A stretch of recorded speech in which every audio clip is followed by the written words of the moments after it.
Joining us now to discuss more about that is Janessa Hynes. Janessa is a marketing and communications specialist with the Salvation Army's Atlantic Division. Good afternoon, Janessa. Hi, how are you? I'm good. Thank you for joining us. First of all, just take me through the situation and what the Salvation Army is dealing with in Newfoundland right now. How many people are you caring for? Are there a lot of evacuees, or where do things stand at this point? Sure. So we have been working very closely with the Provincial Emergency Operations Center here in the city of St. John's. We have a command post at the school for the Kingston Fire, and they are serving. To date, they've served 8,200 meals, and they continue to serve to evacuees, to firefighters, to the ground search and rescue teams, and whoever is needing support. And not only are they providing food and snacks, hydration, they're also providing a lot of emotional and spiritual care. So there are a lot of people who, of course, are stressed and anxious about the situation. And so there are a lot of our volunteers who are providing a listening ear and just some comfort and support in these days. Yeah, really difficult situation, I think, for a lot of people. Now, these two fires, you mentioned the Kingston fire, the Paddy's Pond fire isn't that far away. Do you have separate teams in different areas too, or kind of give us a sense of your overall response to both of those fires? We do. So there are two evacuation centers currently set up in St. John's, in CBS, and one in St. John's. So they are there with the teams ready to serve whoever comes.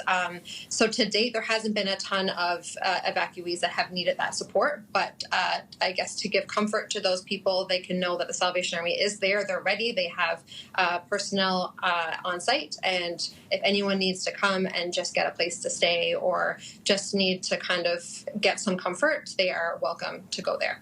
Give us a sense of just how bad, we were talking in earlier this morning, talking about the smoke and how bad it has been because these two fires, again, are pretty close together when we talk about just being 100 kilometers apart. Some of the conditions that even though, the evacuees are in the centers and your teams are there operating them, but some of the conditions physically too, and also you mentioned emotionally that they're dealing with right now.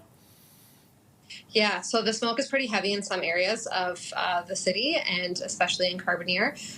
So people are just taking whatever caution they can, and again, we're there to support in whatever way. Do you have any indication that there are going to be more evacuations? I know the Premier touched on it today, not at this point, but these fires are still very large and out of control. Do you have any indications from the province or otherwise that you're going to be receiving more evacuees at some point soon?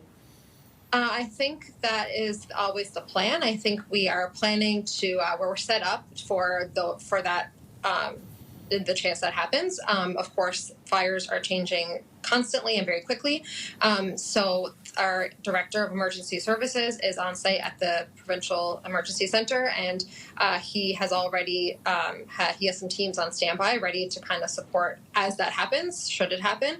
Obviously, we hope that things can kind of get under control, but the reality is sometimes that's just not the case. So we are just ready to serve. We're quick to adapt to however things change, and we'll just see how the situation unfolds. Some very important work that you and your teams again are doing. Janessa, thanks so much for your time today. Appreciate that. Thank you.